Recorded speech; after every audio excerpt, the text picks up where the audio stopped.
Masuk ke sesi bagian 4 untuk pertemuan minggu ini. Pada kali ini kita akan membahas pengeringan. Beberapa hal yang menjadi poin penting pada proses pengeringan setelah bahan baku atau feedstock itu dipanen adalah karena pengeringan itu merupakan faktor penting untuk memperpanjang lifetime atau masa simpan.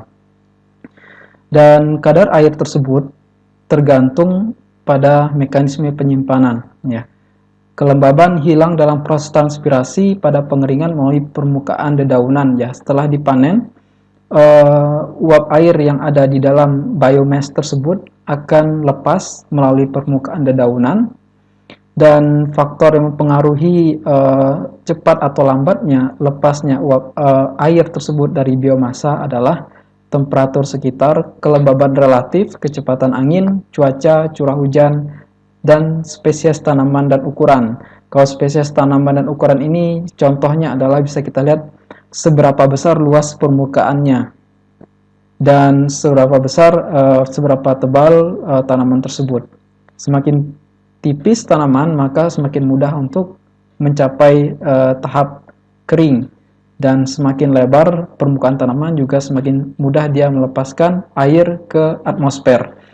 Dan temperatur rendah dan kelembaban tinggi itu bisa mengurangi efektivitas transpirasi. Pengeringan di lapangan terbuka lebih disukai karena lebih memakan biaya yang lebih rendah, dan ini bisa dilakukan selama kondisi eksternal mendukung. Contohnya panas terik dan tidak ada hujan, seperti itu. Dan terlindungi dari partikel atau polutan-polutan atau kontaminasi material di luar, seperti itu.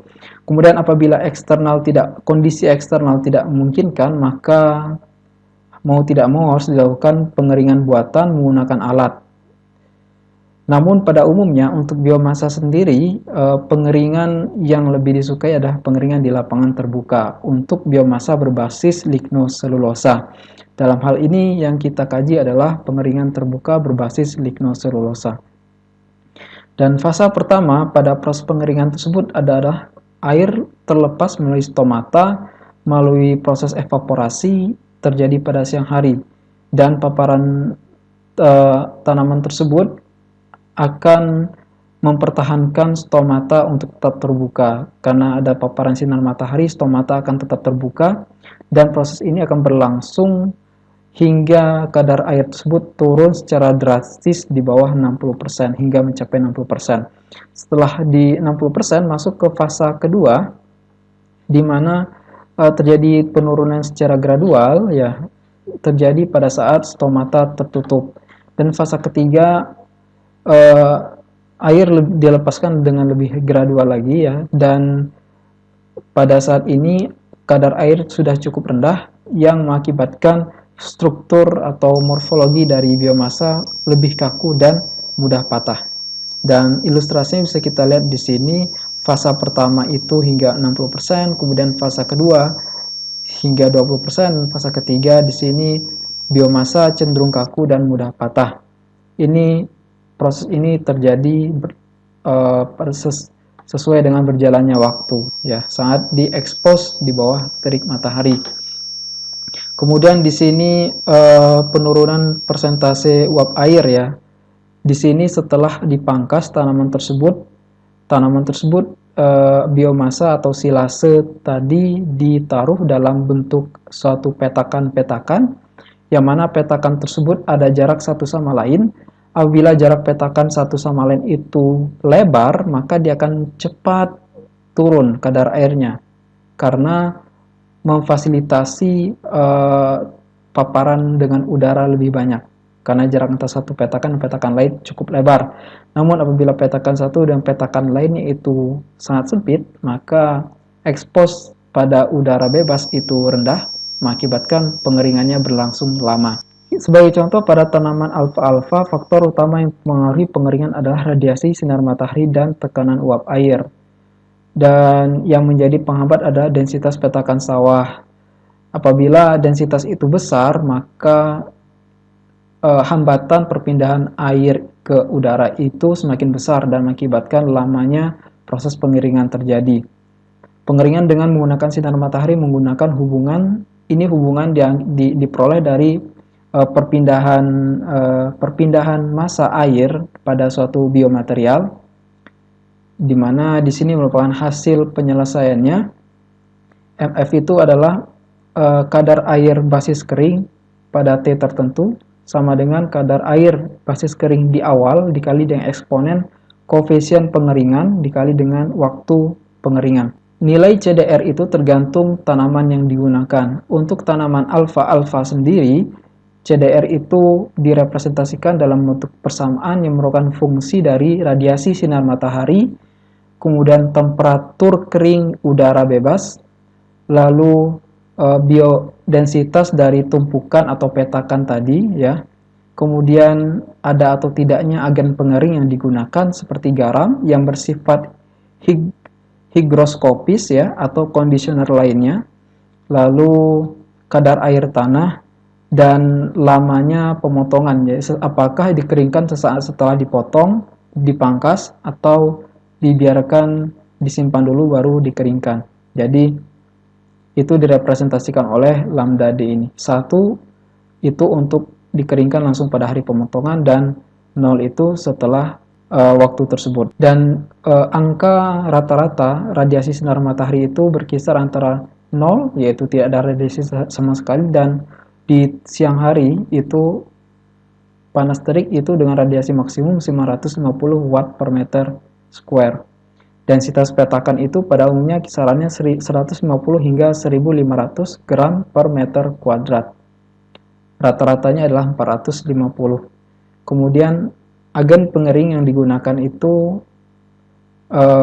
maksimum 0,25 gram per gram biomasa kering. Harga rata-ratanya adalah di 0,075. Sebagai contoh, pada siang hari dengan suhu bola kering sebesar 20 derajat Celcius, terukur radiasi sinar matahari sebesar 650 watt per meter kuadrat dengan kelembaban tanah sebesar 18%. Tanaman yang dipangkas memiliki kelembaban 80% pada kondisi lembab. Perolehan tanaman sebesar 3 megagram per hektar atau 3 ton per hektar yang dipangkas oleh mower dengan lebar pemangkas 2,7 meter dan dihamparkan ke dalam patok dengan lebar 1,8 meter. Potasium karbonat sebagai agen pengering digunakan sebanyak 0,075 gram per gram biomasa. Maka estimasilah kadar air tanaman yang telah dipangkas setelah 1 dan 2 jam pengeringan. Maka di sini kita harus tahu dulu prosesnya apa. Prosesnya adalah proses pengeringan, dan yang ditanya adalah berapa kadar air basis kering setelah 1 dan 2 jam pemangkasan, seperti itu. Densitas patok ditentukan dari perolehan dan lebar patok. Jadi terdapat satu area dengan produktivitas per hektarnya sebesar 3 ton. Apabila dipotong dengan mower dengan lebar 2,7 meter lalu dihamparkan dengan lebar patok sebesar 1,8 meter dengan asumsi bahwa panjangnya itu sama, maka densitas untuk kondisi ini sama dengan total biomasa dikalikan dengan lebar mower dibagi dengan panjang patok sebenarnya, dan itu dikali dengan faktor konversi untuk luas atau hektar ke meter square dan gram ton ke gram atau gram ke megagram, dan diperoleh nilainya 450 gram per meter square. Dan kita gunakan persamaan untuk menentukan koefisien pengering pada tanaman alfa-alfa. Tinggal kita substitusikan nilai-nilai yang telah diketahui, yaitu radiasi sinar matahari, nilai agen pengering yang digunakan, temperatur basis kering, lalu kadar kelembaban air pada tanah, kemudian jumlah atau densitas patokan, dan konstanta yang kita gunakan di sini, dan diperoleh nilainya sebesar 0,239 per jam. Dan kita gunakan nilai ini ke dalam persamaan pertama tadi yang mendefinisikan kadar air basis kering pada tertentu berdasarkan fungsi kadar air awal dan waktu beserta konstanta pengering. Dan kita tentukan kadar air pada saat awal basis kering itu sama dengan 400%. 400% didapatkan karena diketahui kelembaban awal pada basis basah 80% dan kita tahu 80% itu apabila per 100 gram sampel terdapat 80 gram air dan 20 gram kering. Dan apabila basis kering berarti 80 dibagi dengan 20 sama dengan 4 dikali dengan 100% sama dengan 400%. Dan kita substitusikan nilai ini pada persamaan tersebut dan kita tahu pada saat jam pertama nilai kadar air basis kering dari biomasa tersebut sebesar 318 basis kering. Dan pada saat jam kedua itu 252% basis kering. Untuk basis basah silakan dikonversikan sendiri. Baik. Kemudian untuk memfasilitasi proses pengeringan ini ada yang disebut sebagai pembuatan petakan. Dari tadi yang dibahas adalah petakan, dan petakan itu rupanya seperti ini, bentuknya seperti ini, di mana ini setelah dipangkas, area ini biomasa tersebut disusun berbaris, ya, dikelompokkan dalam barisan-barisan, dan jarak antara satu tumpukan ke tumpukan lain itu disebut sebagai jarak SWOT, ya, SWOT di sini. Dan semakin luas jaraknya, semakin lebar, maka memfasilitasi aliran angin yang mengakibatkan percepatan pengeringan secara alami bagi biomasa tersebut. Setelah biomasa ini kering, maka dilanjutkan dengan proses baling. Baling itu artinya memadatkan biomasa yang sudah kering ini sehingga bisa disimpan pada volume yang lebih kecil. Di sini kita bisa lihat proses baling tersebut, biomasa yang sudah kering tadi dilewatkan pada suatu mesin pengkompresan sehingga didapatkan bentuk yang biomasa yang sudah kompak. Setelah kompak ini bisa disimpan atau bisa digunakan langsung sebagai forage atau pakan bagi pemamah biak. Dan mekanismenya diilustrasikan oleh bagan di bawah, ya, proses penggulungan ini untuk baling yang tipikal silinder. Di video yang sebelumnya, pada sesi sebelumnya dilampirkan baling dengan tipe kotak seperti itu. Baik, ini referensi materi pada minggu ini. Jika ada pertanyaan atau keingintahuan yang lebih, bisa langsung lihat pada rujukan tersebut. Beserta video-video tersebut diperoleh dari youtube.com. Terima kasih atas perhatiannya. Silakan mengerjakan evaluasi yang disediakan di LMS.